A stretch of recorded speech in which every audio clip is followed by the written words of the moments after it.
Every story needs a place to start. But Aksum did not begin with a king or a conquest or a single founding moment. It began with people already living on the land. Long before any kingdom existed, the highlands of what is now Ethiopia and Eritrea were home to the Aga, a people whose languages belonged to the old Cushitic family of Africa. They were farming this land, herding cattle on these slopes centuries before the word Aksum meant anything at all. Centuries before Aksum rose, smaller kingdoms already stood here. A polity. Historians call Damat, a city named Yeha with a temple still standing. Today, older than almost anything else in the region. Aksum did not appear from nothing. It grew out of this deeper history. Then across the Red Sea, contact began. Traders from Saba in what is now Yemen crossed the water and reached these shores. For a long time, historians told this story simply. They said the Sabaeans came and founded Aksum. That is no longer accepted. What actually happened was slower and more human. Trade, intermarriage. Language moving back and forth across the water. Not a foreign founding, but a blending. Out of that blending came something new. A language. Ge'ez, a Semitic tongue, written in a script adapted from Old South Arabian.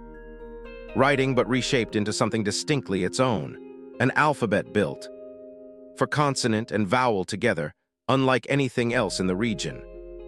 Ge'ez would go on to carry Aksum's coins, its inscriptions, eventually its scripture. Today, it is spoken by almost no one.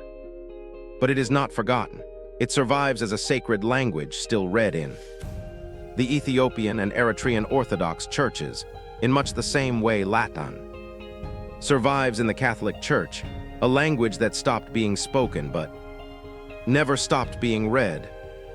There is another story about Aksum's beginning, older still in the telling, though written down much later.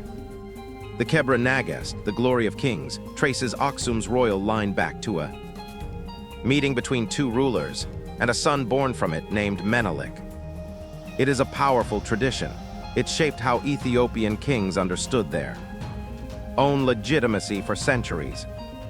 But it is a theological text, compiled long after Aksum's earliest kings had already lived and died. It belongs to memory and meaning, not to the historical record. By the 1st century of our era, out of all of this, farming communities, Cushitic roots, Sabaean contact, a new language taking shape, a kingdom, finally stood on its own. Aksum, not born in a single moment, built slowly by everyone who came before it. Before Islam rose in Arabia, the map itself told a story.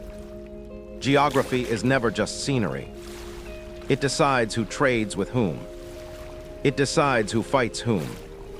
It decides who a kingdom's neighbors and rivals will be. Here, a narrow sea, mountains on one shore, desert on the other. And on the western shore of that sea stood a kingdom most people today have never heard of. Aksum.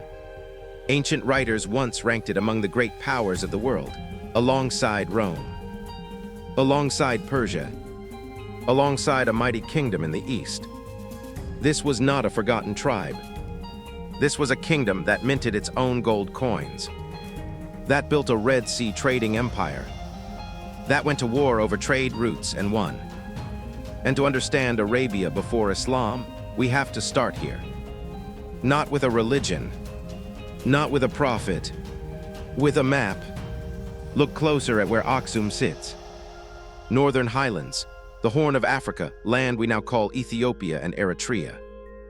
To the west, the Nile Valley and an older rival kingdom, Kush. To the east, a narrow sea. Across that sea, Arabia, Yemen. To the north, Egypt and the Mediterranean world. Every one of Aksum's neighbors would end up shaping its story. Because in this world, geography wasn't background. It was the reason wars were fought, and the reason trade routes existed at all. Today, a map makes the Red Sea look like a border, a line separating Africa from Arabia. In late antiquity, it was not a border. It was a road. Ships carried goods. Ships carried ideas. Ships carried soldiers and faith. And at its narrowest point, where Africa and Arabia almost touch, later geographers gave that strait a haunting name. Bab el-Mandeb, the Gate of Tears. One medieval account ties that name directly to Aksum, to a king's army crossing those 20 miles of water to invade Arabia. We'll come back to that crossing. But first, the port that made it all possible.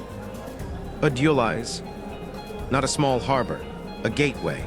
Archaeology there shows contact with the Mediterranean, with Arabia, with the wider world beyond. From Adulis, Aksum's ships reached Rome. From Adulis, their ships crossed the Erythraean Sea, all the way to Sind and the ports beyond. This one port made a highland kingdom into a world power. To the west of Aksum lay the Nile, and the Nile was not empty land waiting to be crossed. It was the territory of an older kingdom, Kush, ruled from the city of Meroe. For centuries, Kush had moved Africa's wealth, ivory, gold, iron, north along the Nile to Egypt. Aksum broke that monopoly by routing the same goods east instead, to Adulis, and out across the Red Sea. Aksum built a rival economy that no longer needed the Nile corridor at all. That wasn't a quiet rivalry. By the 4th century, Kush was already weakening. Climate pressure, internal revolt, invasion by a people called the Noba. Aksum saw the opening. Under King Ezana, Aksumite forces marched into Kush's heartland and took its capital. The kingdom that had once rivaled Egypt itself never fully recovered. Aksum's rise didn't happen next to Kush's fall. It happened because of it. Trade and conquest built Aksum's wealth. One thing proved its power to the wider world. Coins. By the late 3rd century, Aksumite kings were minting their own currency. Gold for international trade, inscribed in Greek, silver and copper for daily life, inscribed in Ge'ez. Aksum was the only kingdom in sub-Saharan Africa, in the ancient world, to do this. Before Christianity, those coins carried older symbols. The crescent, the disc, signs of a god called Maram. Then in the 4th century, under King Ezana, the same king who conquered Kush, everything changed again. Aksum turned Christian. The cross replaced the crescent on Aksum's coinage. New doors opened, to Egypt, to Byzantium, to the Christian diplomatic world. But Aksum was never simply Byzantium's outpost. It kept its own kings, its own conquests, its own ambitions across the Red Sea. So what was Aksum? A highland kingdom that broke a rival's monopoly on African trade. A minter of gold coins.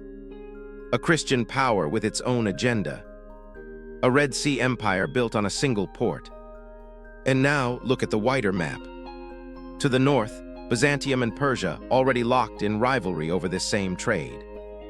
To the south, Yemen watching Aksum grow. Between them, a narrow strait with a dark name. The Gate of Tears. Because across that 20-mile crossing, Aksum's ambitions were about to collide with a kingdom in crisis. Faith, fire, and empire were about to meet in Yemen. Najran would burn. In the next episode, Najran, fire, faith, and empire.